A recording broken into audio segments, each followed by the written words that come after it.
The 2025 MotoGP season has defied expectations, delivering thrilling victories, surprising title twists, dramatic comebacks, and the rise of new talents.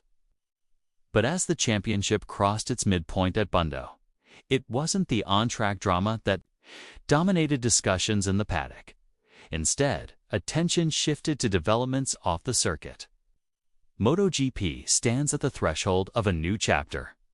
On the surface, Liberty Media's €4.2 billion purchase of Dorna Sports company managing MotoGP's like a leap toward modernization, capital injection, and global outreach.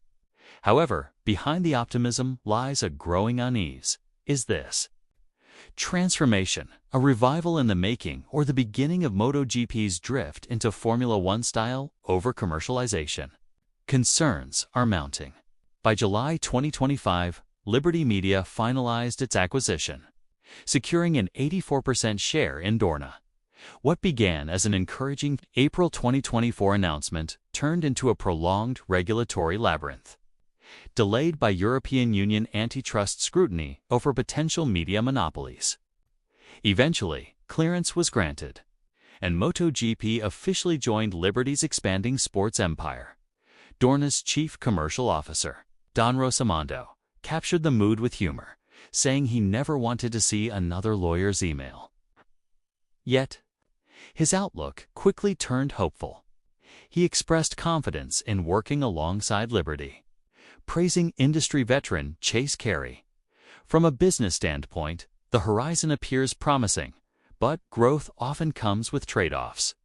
Liberty's acquisition of Formula One in 2017 led to rapid transformation. Once a European-centric, tradition-bound sport under Bernie Ecclestone, Formula One evolved into a global entertainment powerhouse.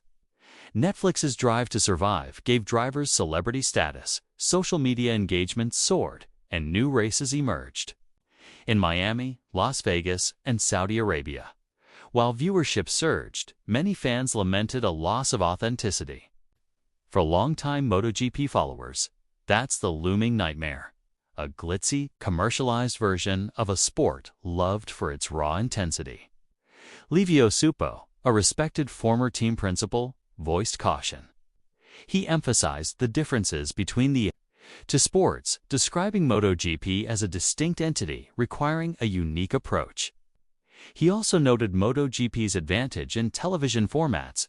Shorter races are more digestible. If Liberty plays it right, the potential is there, but they must not replicate the Formula One model wholesale.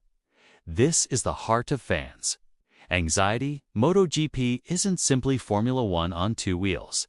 It's a sport with its own soul. Liberty's first move in F1 was geographically expanding from 1 to 3 races in the U.S. suddenly. F1 captivated an American audience as NASCAR's appeal waned. Could the same happen with MotoGP? Quite possibly. Liberty is likely already brainstorming strategies to engage U.S. fans. It wouldn't be without precedent. From 1978 to 1993, American riders like Kenny Roberts and Eddie Lawson were dominant forces. But since Nicky Hayden's 2006 championship, American influence has declined. MotoGP's American resurgence may be on the horizon. The entry of Trackhouse Racing, an all-American team, marks a strategic milestone. A broadcast deal with Fox Sports ensures national visibility. And a new Harley-Davidson support series launching in 2026 taps directly into American biker culture. Rosamondo acknowledges the possibilities. Expanding in Southeast Asia and Brazil is vital, but capturing the U.S. market is essential. Still, there's a delicate balance to maintain. Fans are asking whether Liberty will honor MotoGP's legacy or replace it with over-the-top entertainment spectacles, complete with pre-race concerts and celebrity hype. One of Liberty's most controversial F1 moves was revising the calendar. Legendary venues like Monaco, Spa, Hockenheim, and Nürburgring were sidelined or dropped in favor of newer, flashier locations in Qatar, Saudi Arabia, and Las Vegas. MotoGP fans fear a similar fate could befall heritage tracks like Asen, Mugello, Misano. And Jerez. MotoGP has already expanded from 18 to 22 races in the last decade. Matching Formula One's 24-race calendar would require cutting existing venues. Rosomondo promises they won't follow that path, calling it a balancing act between growth and preservation. Yet early indicators, like a proposed street race in Madrid, raise eyebrows. Will circuits soon be set around casinos and shopping malls? The concern extends beyond geography. It's also about identity. Under Liberty, Formula One became a slick, marketable product. MotoGP's appeal, however, lies in its authenticities. Raw energy and undiluted competition. That essence is at risk, Gottfried Neumayer, KTM's CEO, recently remarked that MotoGP is often more thrilling than F1, but he cautioned against mimicry, pointing out, MotoGP has already borrowed F1 elements, like sprint races, team radio, and corporate branding. The fear is it becomes a mere imitation. Rosomondo acknowledges this challenge, admitting that MotoGP has long suffered from an inferiority complex. But now, the focus is on forging a unique identity. With new marketing director Kelly Britton leading a 2025 rebranding campaign, efforts are underway to redefine MotoGP's image. New logos, improved storytelling, and enhanced fan interaction. The question, what does MotoGP stand for, is more pressing than ever. Sprint races, introduced in 2023, initially drew criticism but have since become a staple. Rosomondo stands by them, noting they're here to stay, albeit with tweaks to ensure continued relevance. To be fair, progress is happening. The 2025 Le Mans race drew record crowds. Sponsors are returning. A Netflix-style documentary is being developed. Yet Rosomondo admits the risks. Fans are deeply attached to the sport and fear change might dilute its core. F1 CEO Stefano Domenicali tried to ease concerns, affirming that MotoGP and Formula One will remain distinct. He mentioned plans to share technological expertise, but not fan bases. Still, he couldn't resist highlighting F1's success, its youthful, gender-balanced audience, and the impact of both Drive to Survive and the Brad Pitt movie. So, should MotoGP follow suit? Commercially, it needs to improve. Compared to F1's $1-billion sponsorship haul, MotoGP's revenue is modest. Rosomondo acknowledges this. While MotoGP has strong industry ties, it struggles to attract mainstream brands. Current top-level partners include BMW, Tissot, Qatar Airways, with Michelin exiting in 2026. Pirelli will take over, yet another signal of F1-style convergence. Rosomondo believes that teams must also raise their commercial game.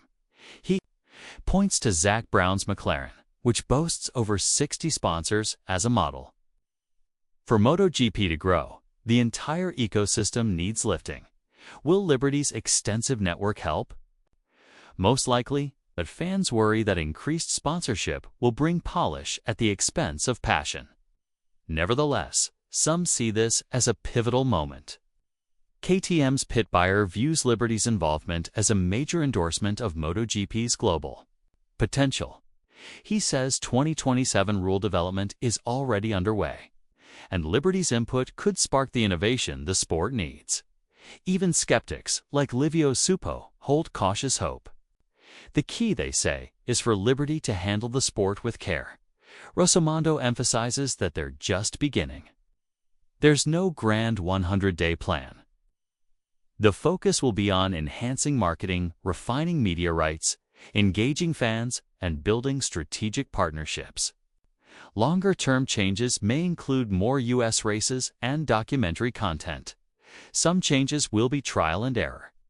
If Liberty listens to the riders, the teams, and especially the fans, MoTOG could emerge more dynamic than ever. If not, there's a real risk of diluting a beloved high-octane sport into just another sanitized product. MotoGP isn't broken. It's exhilarating, deeply technical, and emotionally charged, but it's also vulnerable. Fans don't oppose progress, they just want it approached with thoughtfulness. They want legendary circuits protected, rider personalities amplified authentically, and growth pursued without losing sight of the sport's origins. As Rosa Mundo put it, purists should feel hopeful because the plan is to invest in the sport together. That hope is real, but hope alone can't safeguard tradition. MotoGP stands at a crossroads. Liberty Media has the chance to elevate it into a global powerhouse while honoring its legacy, or risk alienating the very fans who shaped it. For now, the paddock watches and waits. What do you think? Share your thoughts in the comments.